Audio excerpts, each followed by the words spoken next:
ഉൾപ്പെടെയുള്ള വിശ്വാസ സമൂഹം പ്രത്യേകിച്ചും ബോധപൂർവം ഒരു സമൂഹത്തെ ഇല്ലാതാക്കാൻ വേണ്ടി ശ്രമിക്കുകയാണ്. അതിനു വേണ്ടി ഏതൊക്കെ രീതിയിൽ ഭരണഘടനാ സ്ഥാപനങ്ങൾ ഉപയോഗിക്കാൻ വേണ്ടി പറ്റും.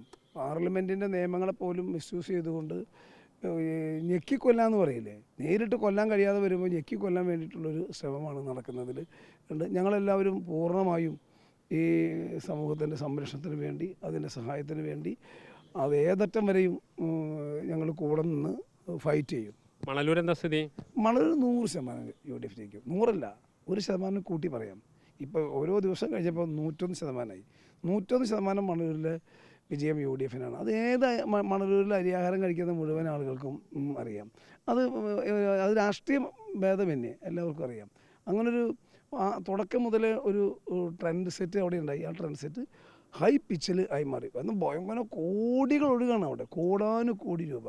തെരഞ്ഞെടുപ്പ് ബോധപൂർവം അട്ടിമറിക്കാൻ വേണ്ടിയുള്ളൊരു ശ്രമം പല രീതിയിലും കിറ്റ് കൊടുത്ത് BJPയുടെ ഭാഗത്ത് കിറ്റ് കൊടുത്ത് കണ്ടില്ല. ഇപ്പോൾ BJP നേതാവിന് 1-ാം പ്രതിയായിട്ട് കേസ് എടുത്തല്ലോ. അപ്പോൾ കിറ്റ് കൊടുത്ത് ഒരു ഭാഗത്ത് കൂടെ പണം കൊടുത്ത്. അപ്പോൾ അതുകൊണ്ട് ഞങ്ങൾ UDF പ്രവർത്തകന്മാർക്ക് കർശനമായ ജാഗ്രതാ നിർദ്ദേശം നൽകിയിട്ടുണ്ട്. ഇന്ന് മുതൽ UDFൻ്റെ ഓരോ പ്രവർത്തകന്മാരും മുഴുവൻ ഗ്രാമപ്രദേശങ്ങളിലടക്കം ജാഗ്രതയോടുകൂടെ രാത്രി വരെ ഞങ്ങൾ ജാഗ്രതയോടുകൂടെ സൂക്ഷിച്ച് കാണാം. മണലൂരും അങ്ങനെ നീക്കുന്നുണ്ട്. മണലൂരും ഈ ജില്ലയിൽ ഒരു പക്ഷേ BJP ഏറ്റവും തീവ്രമായി പണം ഒഴുക്കിയിട്ടുള്ള സ്ഥലങ്ങളിൽ ഒന്നും മണലൂരാണ്. മണലൂർ കണ്ടാൽ മനസ്സിലാവും, പണമാണ് അവിടെ ഒഴുകുന്നത്. ആ പണം പല രൂപത്തിലാണെന്ന് മാത്രമേ ഉള്ളൂ.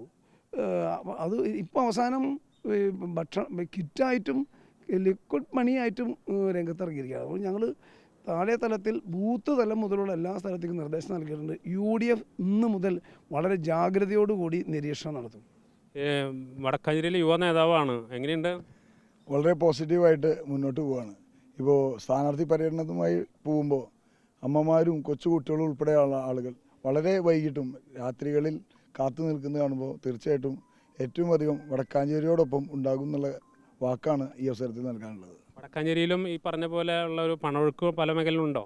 തീർച്ചയായിട്ടും പണാധിപത്യം എന്ന് പറഞ്ഞാൽ ബോർഡുകളും ഫ്ലക്സുകളും മാത്രമല്ല, മറ്റു രീതിയിലും പല പരിപാടികൾക്കും കാശ് കൊടുത്ത് ആളുകളെ ഇറക്കുന്നു എന്നാണ് ഇപ്പോൾ മനസ്സിലാക്കിയത്.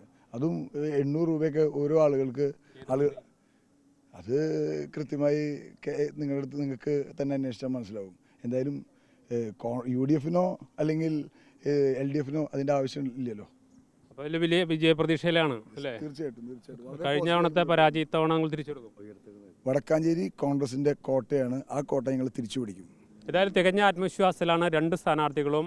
അതുകൊണ്ട് തന്നെ അവിടെ ഉയരുന്ന വലിയ രീതിയിലുള്ള ആരോപണങ്ങൾ കൂടി ഉന്നയിക്കുന്നുണ്ട്. പണത്തിൻ്റെ വലിയ ഒഴുക്ക്, തെരഞ്ഞെടുപ്പ് അട്ടിമറിക്കാനുള്ള ശ്രമം, എല്ലാ ആരോപണങ്ങളും ഉന്നയിക്കുകയാണ് ഇരു സ്ഥാനാർത്ഥികൾ. Reporter Jaison, reporter, Thrissur.